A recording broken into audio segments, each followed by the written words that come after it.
Ladies and gentlemen, thank you for joining us for another episode of the History of Federal Lands in the United States and the Violence of Faction. I'm joined by the expert on the history of federal lands, and Nelson. He's the author of The History of Federal Lands in the United States and the Violence of Faction. If you have not been to his website, um, it is the history of federal lands in the United States.com. And we could encourage you to buy a book. These videos are used to be able to help as an accompaniment to those that are reading the book, because there's a lot more that you need to know, but we're trying to be able to try to offer some clarification along the way. So, as we normally do, we go through a review. So last week, what we covered in book video 8, um, that was from pages 25 to 30 for those of you that are paying attention. We went into the fact that there were several programs operating at the same time. There was a land program, they were all land programs, a sale of land program, the creation of the states program, a military program, and a vassal state program. And we were talking about how they were all working at the same time. I love I hope it's a phrase that you used, unless it was just a word, but you said the form of law employed, and I found that was very interesting. You talked about the marriage of these programs by the military, the fact that it was, in effect, or it could be considered as a style of military dictatorship, talking about the law and no constitution and common law and things of that nature. So we get into law a little bit, talking about the system of law, of common law that was the default in the territories only, which I found interesting. Um, and then we end up talking about incorporation. We talk about the red and white map that's in the book, and talking about how to be able to turn that red to white later on in the video. And then we end up talking about the territories and how it is seen as foreign, and how that directly affects I call it the deprivation of rights. I could be wrong, but affects the rights of the citizens in that particular area. So if you're interested in that, that is video 8, and you can look at that one below this one in succession if you happen to be on Ron's website. Uh, Ron, thanks a lot for joining me, man. I really appreciate it. Thanks for having me, Tom. I've been, people like Dar and some other people have gotten a hold of me and said, man, these interviews are extremely helpful and beneficial. So, kudos to everybody watching these interviews, and I'm glad that we could be of assistance in helping flesh out some of these more complicated aspects of the book. I got goosebumps, man. It's pretty cool. Well, so do you have any pre-talk points that you want to you mentioned before we went on air this is going to be a barn burner. This one's going to be a barn burner because we're going to revisit something that we taught of our previous videos. As you can see here, I've got on the screen in the screen share the political nature of the Civil War conflict. We have to talk now about a breaking of the fellowship between Alexander Hamilton, Thomas Jefferson, Madison, all these guys, because there is some, there is a narrative that we've been fed about the nature of the divide between the founders that is at the very least disingenuous and at the very most deceptive. So what I want to do is before I read this portion of it, I want to get into the nature of the split between two men. Hamilton, who was the driving force behind federalism as we know it, and Madison, who wrote the Constitution. Right? These are the two preeminent minds and personalities of the time. Everybody else is sort of following in the train of these two guys. At one time, when they were writing the Federalist Papers, they had sort of a unified vision about what form of federalism they were going to employ to run the nation. And it's important that we have this discussion, and it's important that we frame it properly. And one of the things that I've done in a previous video, which I'm going to do again, is I'm going to say, let's look at federalism as a computer operating system. The type of operating system that we employ either it's Windows or it's Linux, right? So the differences between the operating systems tell us the differences in the ease of the operation of the system or the difficulty or the balance of power, right? Federalism being on a sliding scale. It wasn't intended to be a sliding scale, but the dispute between Madison and Hamilton created a sliding scale, meaning that if this side is states' rights and this side is the federal government, Hamilton tended to be more to this side, and Madison tended to be somewhere in the middle, maybe slightly to the state side. This was a heated controversy between everyone involved in government who were a part of create a system. Very, very heated. Okay, Ron, before you It go was an on, on. I just want to make sure that we're lagging a little bit. So, um, I don't know if slowing it down, your verbiage is going to get through that or not, but let's try that. Um, Okay. uh, it's just it's glitchy. It's not long glitches like the one we had yesterday, which we only had one, but we've had kind of a rough start. So just know that. Okay. All right. So I'll try to slow down a little bit and talk a little bit slower, develop these concepts a little Or slower. whatever. Right. Well, and it's not because I don't want to treat people like they're idiots. I want to make sure it comes across properly. Right. Okay. So in 1803, let's start with 1803. We know that we acquired the Louisiana territories from France. Paid $15 million for them. We were only authorized to spend $10 million. That became the Louisiana Purchase situation. The uh, well, there was a whole political situation around them. Congress had to get together. They had to deliberate over the purchase of the territory. When they did that, that's when in 1803 in this 2-day deliberation in Congress, when you start seeing this ownership principle and you start seeing um, Jefferson, Thomas Jefferson, who was one of the writers of the early land programs, stating, I don't think we can do this. I don't think it's constitutional. Meaning that Congress had decided not to adopt alien legislation for the territory. The historical account here is disingenuous. It's trying to say that the purchase of the land was what Thomas Jefferson was disputing. It's not what he was disputing, not entirely. His main dispute was that there was no enabling legislation for the government in the government's new acquisitions. That's what the dispute was over. Congress had decided to implement a direct legislative program and remove the territorial government as a buffer zone. Okay, now say that one more This time, because sorry about that. Just say that last part one more time. Congress created what? Congress had Congress had decided to legislate directly Okay. into the territories instead of having the territorial government under St. Clair and then another guy later, that territorial government to act as a buffer so that political influence couldn't be um, directly portrayed into the territories. So they removed That the was buffer part then. of the reason Okay. they re- they decided to remove the buff. Well, not to remove the buff because there was no buffer in the Louisiana territories upon acquisition.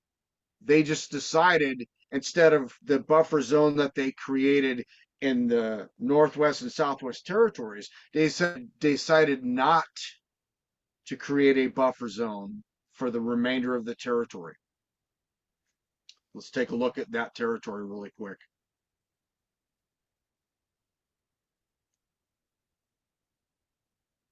Okay, so here's what we're talking about. We're talking about roughly 530 million acres of land that goes all the way up into portions of the Northwest Territory that we had gotten at 1783 from England.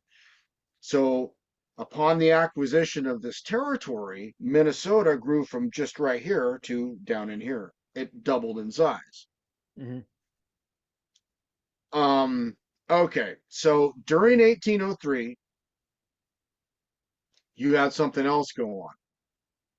Ohio, where the seat of the territorial government is located, tried to pass through Congress admission into the Union, an admission into the Union Act to admit Ohio into the Union. It failed. There is no explanation by any of the experts as to why it failed. Nobody. Nobody. Wow. Nobody. You cannot find one cogent explanation as to why Ohio failed to be admitted into the Union. I'm going to tell you why. It failed because as long as the land program was operating from the seat of Ohio They couldn't and be land program,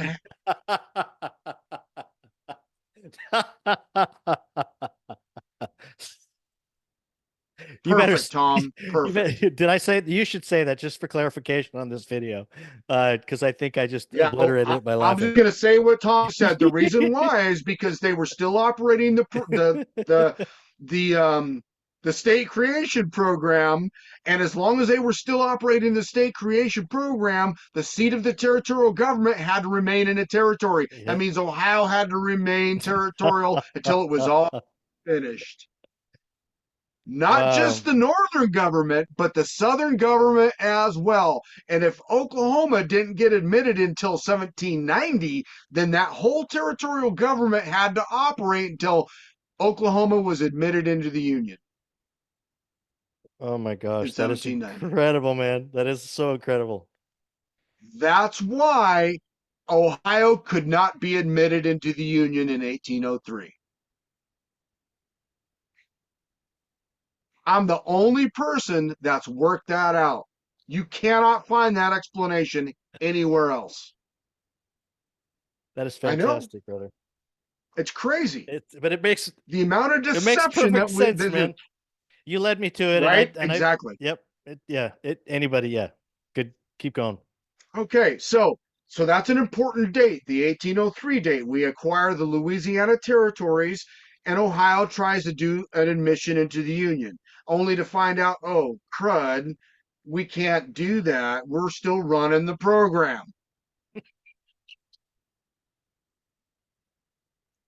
This is so the program was a little complex here, and it was so complex that the people who were in government had a difficult time navigating it properly. That's why Thomas Jefferson in 1803, when the Louisiana territories were purchased from France for $15 million, was stating that I don't think what we're about to do is constitutional. They thought what he was talking about was the purchase of the land. It was not what he was talking about. He was talking about enabling legislation to move the territorial government into the new territories to act as a buffer zone for political influence. Mm. And Congress goes, no, we don't need to do that. So we've had a political influence problem ever since. You won't hear that in any Oh, history class. Well, no, maybe you one will now, not. but wow. And because of the political influence, we have had the Western, in fact, let's bring up the map. The influence creates this situation, right? Let me bring it up.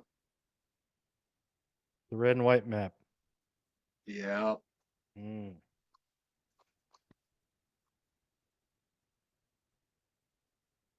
I have to get to it. Give me just a moment. Oh, For sure. I those went that right by it.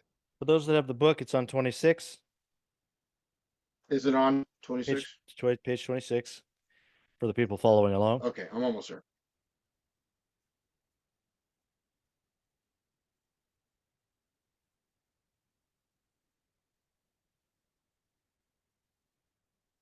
All right. The political influence creates all of the red. Not over here, you have the red just because the red had to be held by the government for a variety of national forces, sort of thing. But you can see it's mostly all white over here. So they got mostly their 10th Amendment power over here. But you can't really apply much 10th Amendment power over here. All of this red is created by the direct influence of the government in the policy making for these areas. Because they did not create enabling legislation moving the territorial government here to act as a buffer. That's what caused it. So now we understand where we're at. So now you have this breaking of the fellowship between Alexander Hamilton and the other thought leader of our time, Madison, who wrote the Constitution. You have this breaking of the fellowship over these policies. These policies. Understand, in 1803, they had already decided to implement the vassal state program, direct legislative involvement. That's the vassal state program. One more time, direct legislative involvement, So direct political influence. So we could say at this time, at this time, Hamilton and Madison are in agreement, right? Um, and are we saying that they well knew about this vassal state arrangement implementation? Thomas Jefferson did. That's why he was saying that what they were about to do was unconstitutional. It wasn't about the purchase of the territory. Right. Well, There was no issue there. Go ahead. Because we look at, Thomas Jefferson as the anti-federalist dude, man. He's all about national sovereignty, right? So, Well, yeah. So yes, he was an anti-federalist. That's true. Right. But what happened is that because of the style that Hamilton wanted to employ, and he got concurrence with the other Republicans, and they divided that in 1820. So this is, so you have 1803, you have the acquisition of the territories. And in 1803, you have this new ownership principle brought into Congress. And then you have this adoption of this idea by the Federalists. They adopt this ownership principle. It culminates into a division of the parties in 1820. And the GOP, the Grand Old Party, they become the new Federalists who are promoting the vassal state arrangement idea. So at the close of the Civil War, they're the party that had all the power and the control. And they were running the vassal state program already in the West. Well, it sure makes sense with the way that we're seeing the party now and the way that it seems, right? I mean, it's the way that they treat the states. And anyway, they're the vassal state party. This is what we would refer to now as the rhinos and the neocons.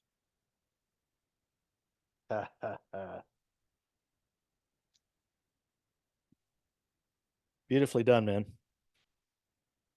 Okay. I found them. They're in the historical literature. I know all about them. We know all about them now. They can't hide anymore.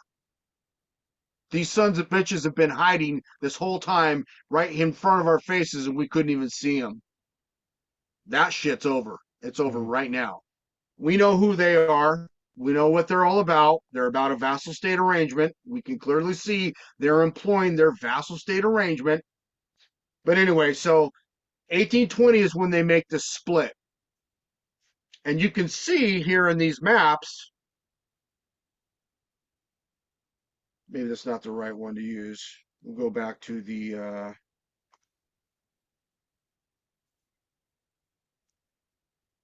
would it be a deviation right now, Ron, to be able to ask what happened since the Louisiana Purchase goes into Canada? I'm sure that that would come up. Um, Somebody would probably question that.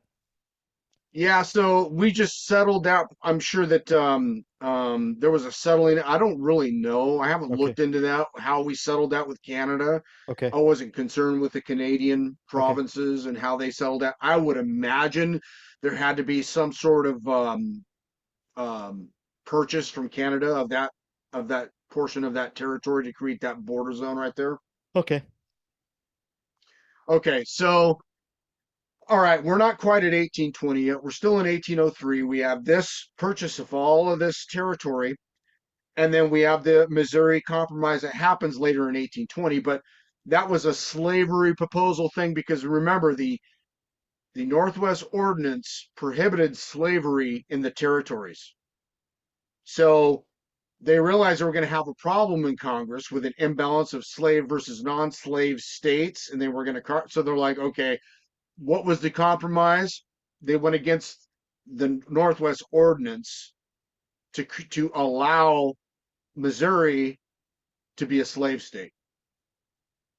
That was the compromise.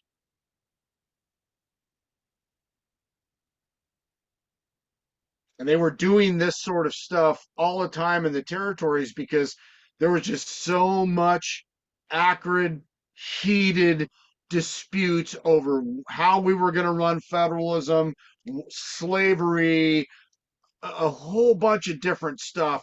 And it just became so much that Madison goes, okay, what you're intending to do, Hamilton, is not at all what I had intended. So I'm out. And he joined with the Democratic Republicans that later became the Democrats. And it's the Democrats who were initially the states' rights faction. So let's go to that portion of the book. We're going to read this one more time, now with a different perspective. The conflict of opinion regarding the nature of the American Union. That's what we're talking about. The conflict of opinion, meaning you've got the northern states who are rapidly applying and moving into a vassal state ideology. They were already applying it in the Louisiana territories in 1803. The Civil War wasn't until the 60s, 61, wherever. They had a long time to promote, foster, and help this ideology to take root and grow because they were already applying it as national policy on 130 million acres of land, the size of a continent. So they were emboldened to apply this policy everywhere at this point. They're like, well, okay, so the conflict of opinion regarding the nature of the American Union was settled by the Civil War. Many held before that time that the nation was a result of a compact. What was the compact? We've gone through this. The compact was a handshake agreement that they would be in a league of friendship, entered into by free and independent states. He's saying this is a pejorative. This is to the North, this whole idea was a pejorative. It turned into a pejorative. They no longer believed in any state independence by the time the Civil War came. So when they had the opportunity to win the war and seize control, they just took it. It created a vassal state arrangement across the United States. Well, most of us that have Many studied, held, go ahead.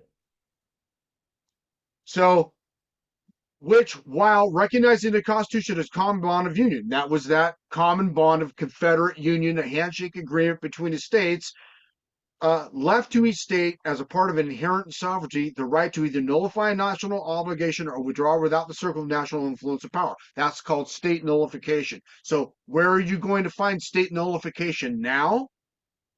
It's in the Republican portion of the MAGA portion of the Republican Party. The Democrats don't believe it anymore, and the neocons and the rhinos don't believe it. They never have. So now you have a fracturing of the Republican Party. Remember, at one time, the entire Republican Party was all the vassal state arrangement crowd. It's not that way anymore. Now it's fracturing, and Donald Trump started it. So if you're part of the vassal state faction and somebody comes in and fractures your ideology into two pieces, what are you going to do about it? You're going to try to put them in prison. Well, I got a question then. So Yeah. it would seem to me that we have a Articles of Confederation, we have the Northwest Ordinance clearly written, we have the Constitution clearly written, and yet all of a sudden there's these two ideologies that come across, and so I guess it's if you can impose your ideology on other people, then it can derail an entire form of government. I mean, we have Yep. this idea between the Union and the Confederacy, and I'm guessing because it wasn't specifically written that it allowed certain people to be able to redefine or or install new words to be able to completely change our form of government. Is that right? And if that's Yeah. true, So can we change it from the perpetual union that we have right now back into a confederacy just because no, that I we don't have think we're going to be allowed. Understand, our opposition, they have so much power and they have so much command over everybody's brains Mhm. that one of the things they realized that this information at the point was going to come to the surface. So one of the things that they've done is they made sure that the term Confederacy no longer be used. Go back the last 5 years and look at how the term Confederacy has been in the news cycle over the last 5, 6 years, longer right, than that. right. Well, and there has to be a reason, They've outlawed the flag, the Confederate flag. right? They were tearing down statues. And they used racism to get rid of it. That's amazing to me, right? So understand what they know this information is at some point going to come to the surface. It has to, I'm seeing because the we got to light. fix some problems. Wow. So So they that's, just got ahead of it. So man, there's no way we're going to be able to employ a confederacy again. What we're going to have to figure out is, all right, where is it? We're going to have to do some sort of middle ground situation, and it's going to be on a dual federal model.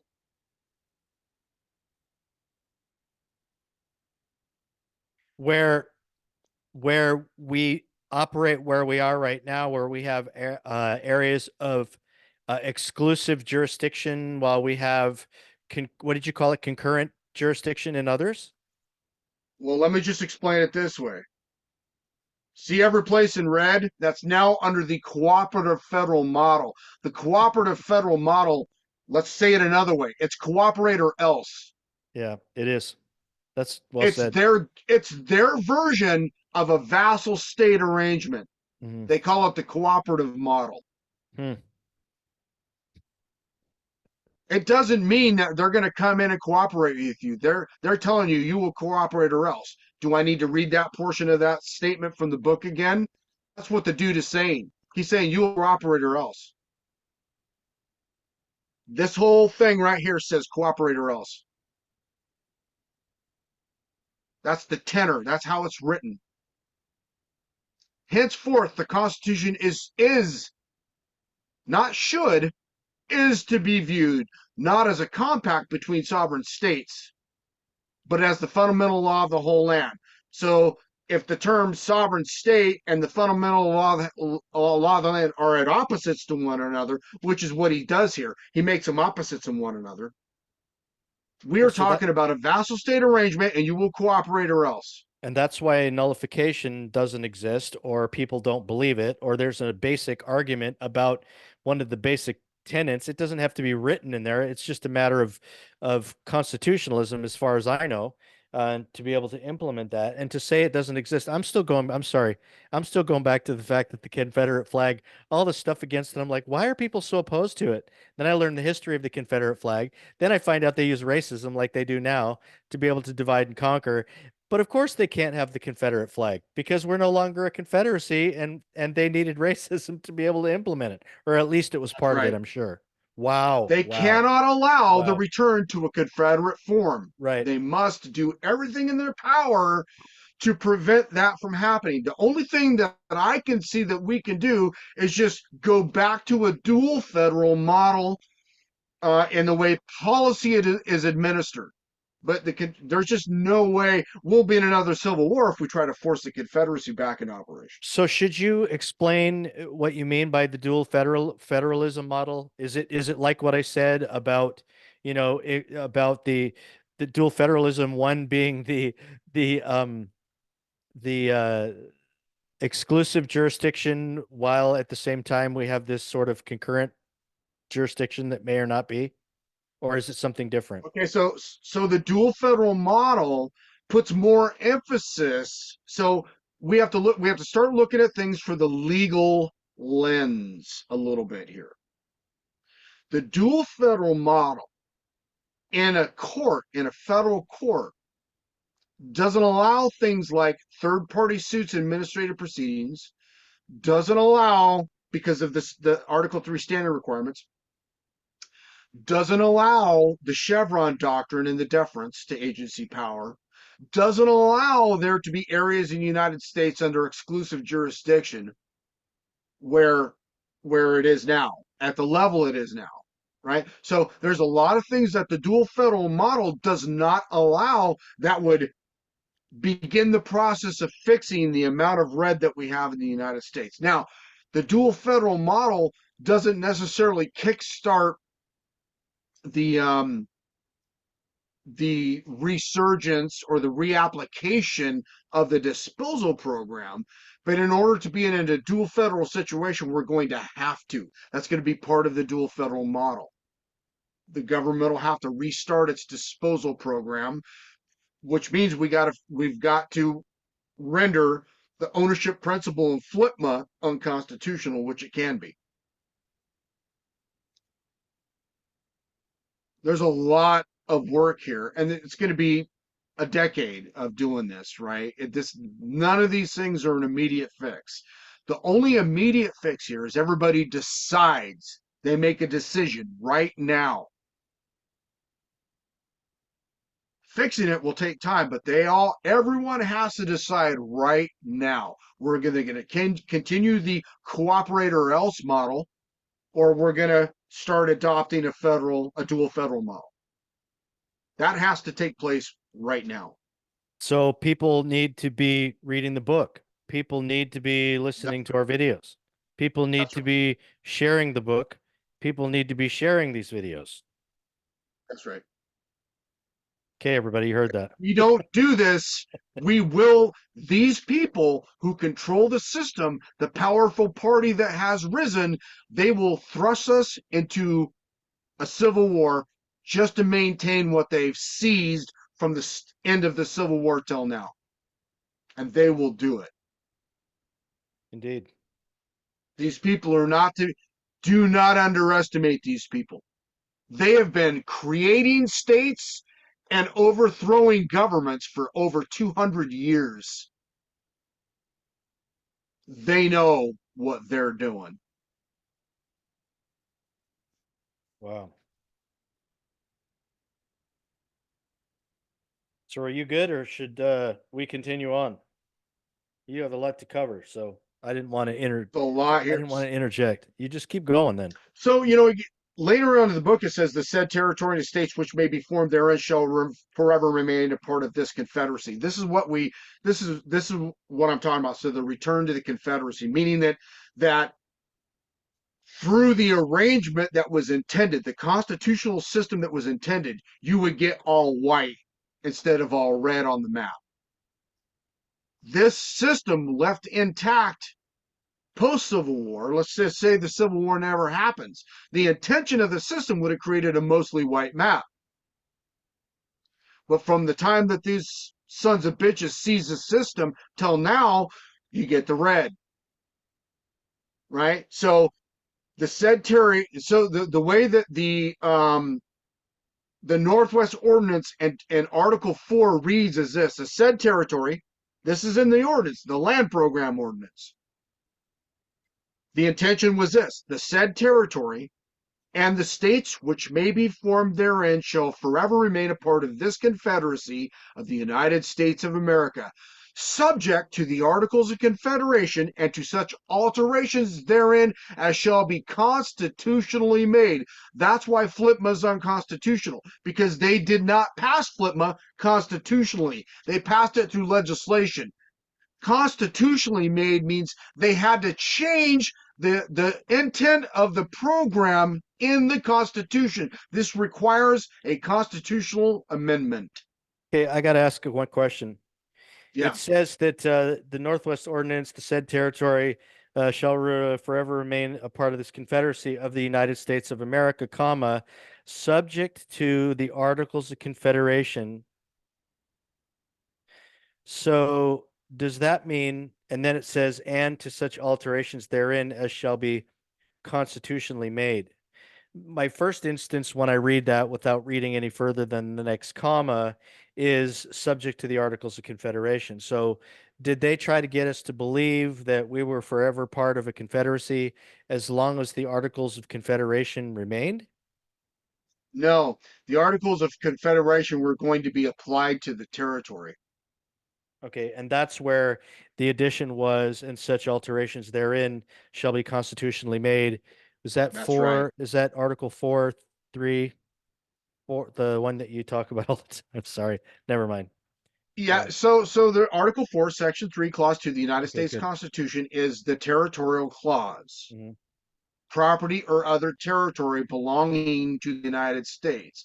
So this bullshit that exists that people talk about, and I deal with this all the time. They're like, United States was never authorized to own any land. I'm like, well, then explain Article 4, Section 3, Clause 2. Explain it. Well, they can't. They don't want to talk about it. They pretend it doesn't exist. Yeah, I saw that post last night. I was It's like, oh it's my it's gosh. asinine. Well, people are on your page It's saying that. asinine. Oh yeah. Read Yeah. So read the book. yeah, read the book. She's like, read the Constitution. I'm like, I did. Yeah, And in yeah. Article 4, Section 3, Clause 2, it says uh, uh, that the United States government can have territory or other property belonging to the United States. It literally says that in Article 4, Section 3, Clause 2. So, Mhm. like, I, okay, now were they authorized by the program to hold as much as they hold now? No. Why? Because the only thing that they were really constitutionally authorized to hold was necessary buildings and this sort of thing Right. that they needed, that they would need, which is in Article 1, Section 8, Clause 17, right? So it lays out some of the buildings and things that they would need and property that they would need to build these things on, like military bases. Okay. So so the government authorized itself to have just enough land to be able to build this, this apparatus, in a defense industry, in a naval industry, etc. And post offices and roads and so, but the remainder of the land that's being held right now, that was not the intention of the program. The intent was disposal, and you can see that because the surveyors, as we talked about in a previous video, they went out and they surveyed the entire United States, divided up into sellable lots, the whole thing, all of it.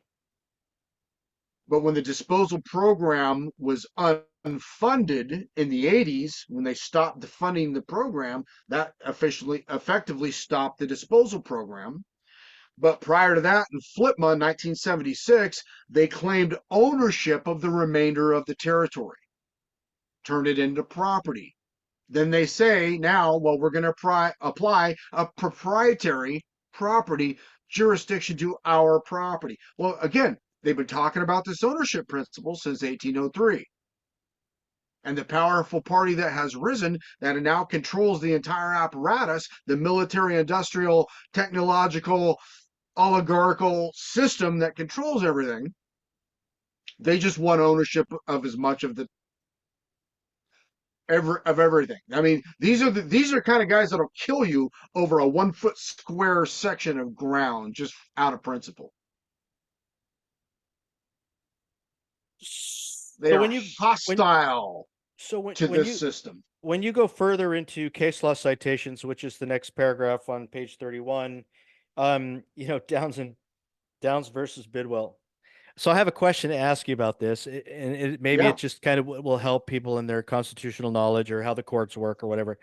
So, to my knowledge, the when the courts are posed with a question, a dilemma, whatever, they will go through and they might find um, previous case law that I would say it's probably fair to say that sort of makes the case they're trying to make, maybe, um, or maybe talk about it or use it as a sort of level of influence or whatever.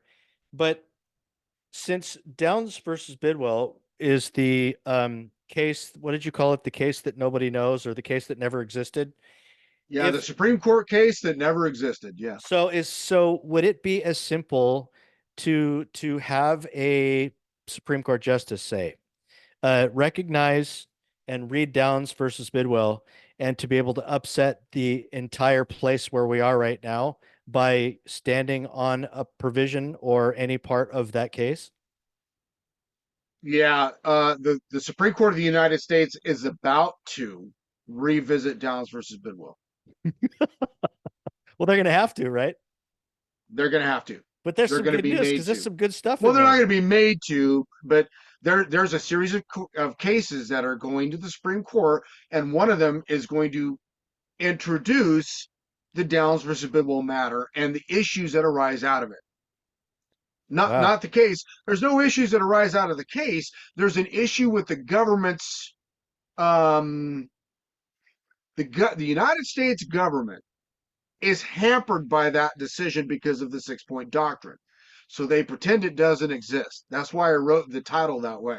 They pretend Mhm. it doesn't exist.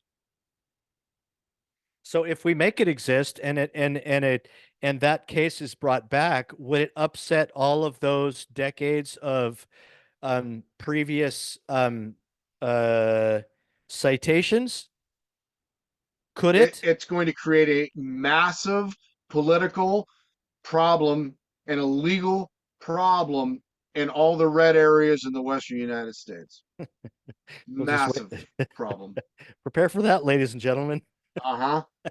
And you know what? You can read the book and watch the videos to help make that happen if that's if that's where you want to go. Yeah, if you So, read the book, you'll have sort of an inside baseball about what's about to occur. right. I've noticed from reading the book that it's been incredibly easy for me, I think, as we've been sharing off the air, that when I'm seeing these cases and I'm seeing, oh, there's an executive order here, or there's a decision made here, or Texas is doing this, or Florida's doing that, or whatever, what it's amazing how much wider my periphery is than it used to be, just believing, well, the Constitution was, like that person on Facebook. Well, the Constitution was just written for, this, and there's no real, there's all they can do is what's listed in Article 1, Section 8, and whatever. So It's been great. our system has been telling us a narrative under the national security label, right? So that provision I read you out of my book that I got out of another book from a guy who wrote a book in Columbia College a long time ago. He was a commander in the war. That's national policy. It's been national policy since the Civil War. Not because that dude wrote it, because that's what they've been doing. That's how that's how they've been implementing the new system. Exactly what's written there, word for word. So you read stuff like this. This is what these people put out. In 1791 to 92, Madison took the Republican lead in providing a philosophic defense for a tangible, active, and responsible role for the citizens of Republican government. That's disingenuous at the very least, because in 1791 and 92, they were the Democratic Republicans. The Republican label wasn't slapped on anybody until 1820-ish, and that was the Federalists, who are probably the ones that had this written. Okay, so I'm going to jump They in real want to quick. make you they want to make you believe that Madison was a Republican, which would what we would now go, okay, so he was aligned with the Federalists in the North. No, this is disingenuous. Okay, so to rain on the parade a little bit, we're looking at 13 minutes, and you wanted to cover the splitting of the Democratic Party, which is where I think you are right now, the Yep. military vassal state arrangement, and then you wanted to finish with Ohio um, at the beginning of Civil War. So it's all yours, Okay, man. You got so 13 let's minutes. fast let's fast forward. Let's get past 1820. We get into the Civil War. You've got Ohio. Let's bring that map up.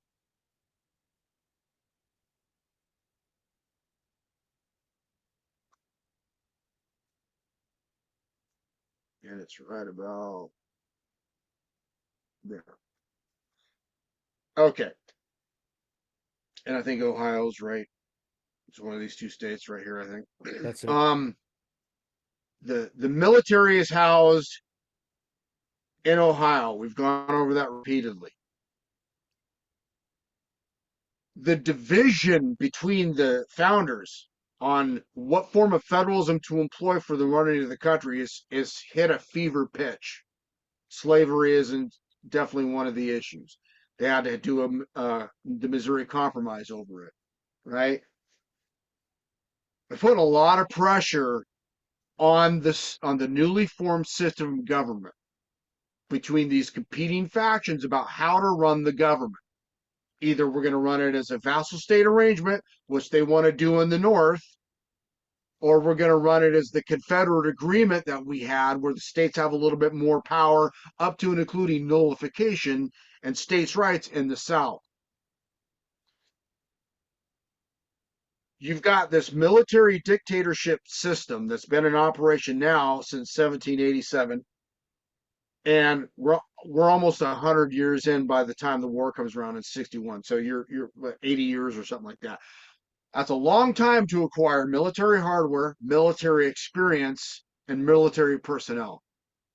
By the time the Civil War hits, the Federalists in the North take control of the territorial system and use it to fight against the South.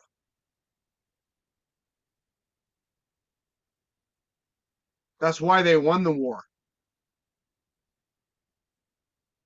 That's why they had all the military power that was existent in the United States at the time. The South had to piece something together, and they did a great job. Because let's be honest, when the split occurred, some of the military experience in Ohio migrated to the South. So it's not like the South was fighting with sticks and stones. They had some military experience there. But the bulk of it was captured by the North and used against the South, including all the hardware and all the commanders that were being, because they had a commander school there. They were running people through the commander school in Ohio at Fort Washington, and they were producing military commanders, quality military commanders. The South couldn't compete. They didn't have a school. They would have had to build one. They just they couldn't compete with a system that had already been operational for the better part of 80 years. Can you, real quick, sorry to interrupt, and I think it's almost a little remedial to ask this, but I think it's important because if I'm questioning it, I know others will. Did you have a map up already between the North and the South, just so people could get a visual of what that looks like, or can you tell us here just from looking at this map? You mean the Civil War? Or you're talking about the Northwest Territories? The Civil War.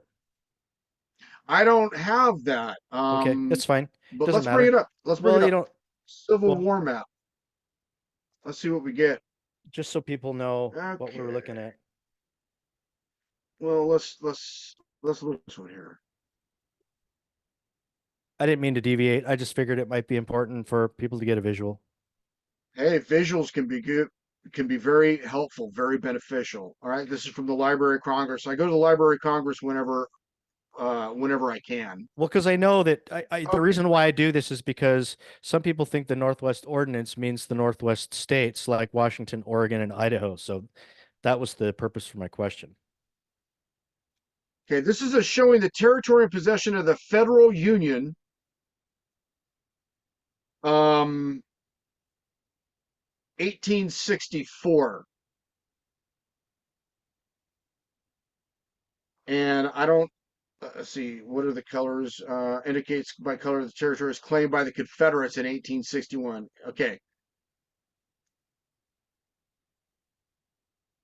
All Take a right. look. So this is supposed to be the claims of the Confederate States in 1861. As you can see here in Ohio, you got the Ohio territories, all Mhm, the Northwest territories up here, all mhm. the way up into here. But the military might of the system was in control of the North. Right.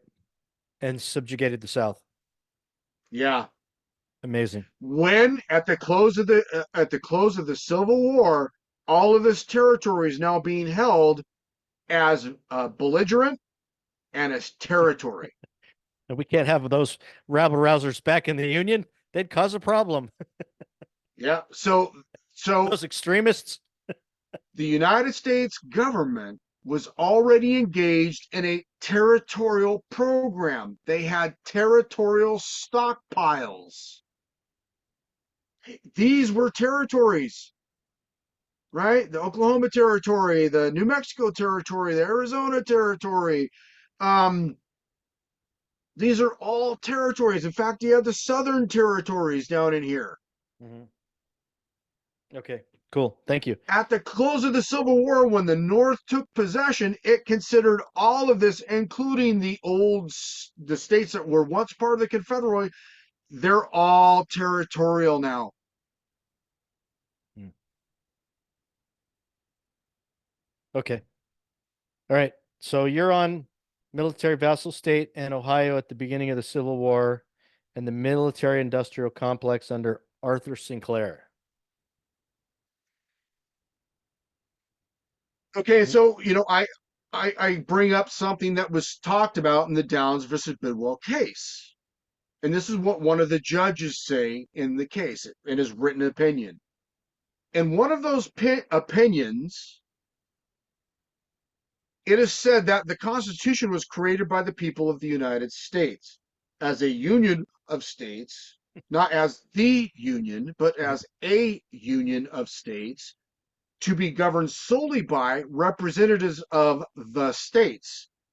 Also, we find the Constitution speaking only to states, and this is in quotation marks. This is from an opinion that he's citing in this case. Also, that we find the Constitution speaking only to states, except in the territorial clause, which is absolute in its terms and suggestive of no limitations upon the power of Congress and dealing with them, end quote. There it is. Here's what the judge says. He goes, I'm not sure that I incorrectly interpret these words. But if it means, as I assume it must mean, that with the exception named, the Constitution was ordained by the states and is addressed to and operates only on the states, I cannot accept that view, he says. He's talking about the view that it only operates on the states in comparison with the territories. He Mhm. says, I can't accept that view. This is our Constitution follows the flag thing. Right. Got it. Yeah. He's saying he doesn't agree that the Constitution does not follow the flag domestically. Right. He's saying it should have. It should have. I don't know what they were thinking. Unless they had a plan. Right? There was something else going on. It doesn't matter where I turned, I Yeah. found something else going on that history didn't explain. Mhm. And what it was the vassal state arrangement that the North had gravitated to during its program. And when they had the South underneath their heel, so they just implemented the vassal state program that they were already implementing in the Western United States. Unbelievable. Okay. We got if we're gonna stick to exact time, we got 7 minutes. I won't interrupt. So I go into a little bit of this.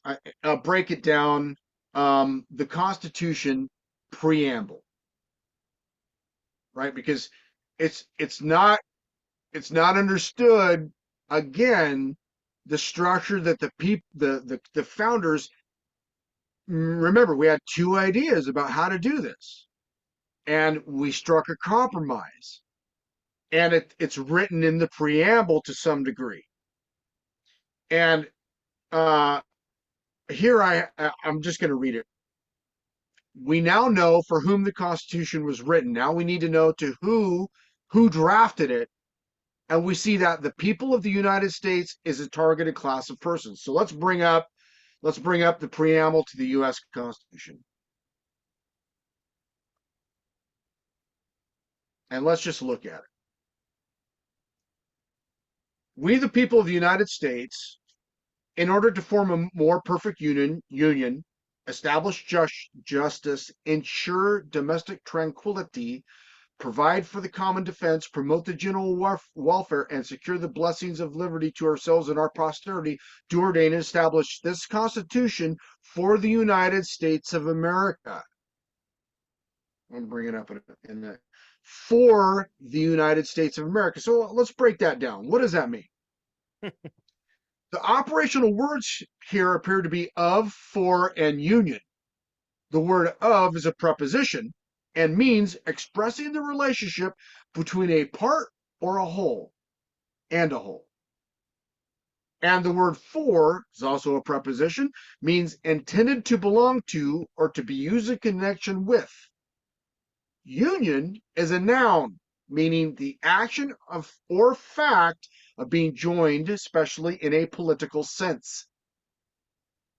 We do not see the term being used as an object, but rather as a condition in the preamble. So, taking the meanings of those words, I rewrote the preamble in modern language to make it sound a little different and a little more direct. Here's what I did. We, the people of the states, in unison, in order to form a more perfect unity, establish justice, ensure domestic tranquility, provide for the common defense, promote the general welfare, and secure the blessings of liberty to ourselves and our posterity, do ordain and establish this Constitution for Confederacy. the Confederacy. Amen. Now, when we read cases like Downs versus Bidwell, things become a little bit clearer. And the judge goes, I can't accept that view. He's one of several judges that had a problem with the Department of Justice attorney's arguments at bar. And we're going to get into this case because this case is the first time that we can find where the entire land program was at dispute because of the dispute between the two parties. And it was the acquisition of Puerto Rico. And it was the first time that the Supreme Court of the United States really had to dig into the government's land program to figure out, okay, what was this thing? Prior to that, they didn't really get into it too heavily because they weren't required to.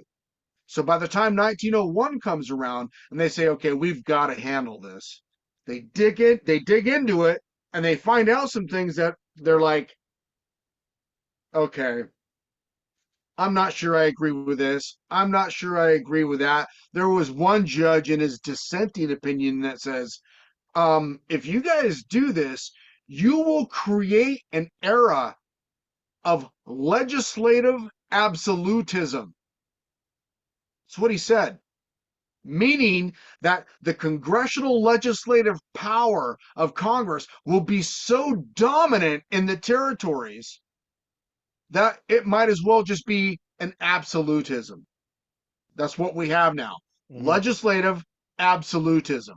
That's That's true. what's causing the Lava Ridge situation. Right. Legislative absolutism. Oh, that we got to cover that What topic too. causes the legislative absolutism? The vassal state arrangement and the dominance of the land program and the suspending of the disposal portion of the program. Okay. We're up at 1 hour. So did you That's want perfect. Ohio, did you cover the part that you wanted to end with Ohio, beginning of the Civil War and all that? Yeah, I think we've got that enough. And again, Okay. I think we need to start doing this probably a little more often. We're gonna have to probably repeat what I'm about to say, and that is, there's a lot of factions that are gonna have a problem with what's written here. Here's my opinion on all of it. Everybody is guilty. Everybody's guilty. Mhm. Every race, every faction, we all are carrying some guilt. I'm not going to sit around and point my fingers at everybody else that's guilty. I'm just going to look at this situation and say, what do we need to do to fix it? Mhm. I'm working with people that are thinking that way. If you come at me pointing your finger, prepare for a fight. You're Yeah. going to get one. Yeah. We're all guilty, period. Cool. Well, I guess on that note, um, for anybody that's interested, it looks like we finished just short of page 31, just for anybody that's interested. Ron, do you have any final thoughts before we hang it up? No, not much. I think we we covered a lot of ground and we got into some complicated stuff. Hopefully it came across well. I tried to do the best I could to organize it and do it like a systemic thing, where that we can follow a time frame and we can talk about what was going on in these time frames and the ideologies and the factions that were driving them. And that's why I called the book "And the Violence of Faction" because it was exactly what Madison wrote about in Federalist 10 that drove this whole problem, and that Uh, is the violence of faction. And that's why I had to write this book from the most neutral perspective that I possibly could and say we're all guilty and we all need to fix this. right on. Well, that's what we're here for. So, for any of you that haven't bought the book yet, I just, as part of my organization, I say, look, man, if you understand the war, I call it the war for the soul of humanity because I believe it's true. If you can afford it, throw them. We're asking you, we're asking you to buy a book. If you're not going to read it, give it to somebody that will. Share the video links that we have, share Ron's website, share his contact page.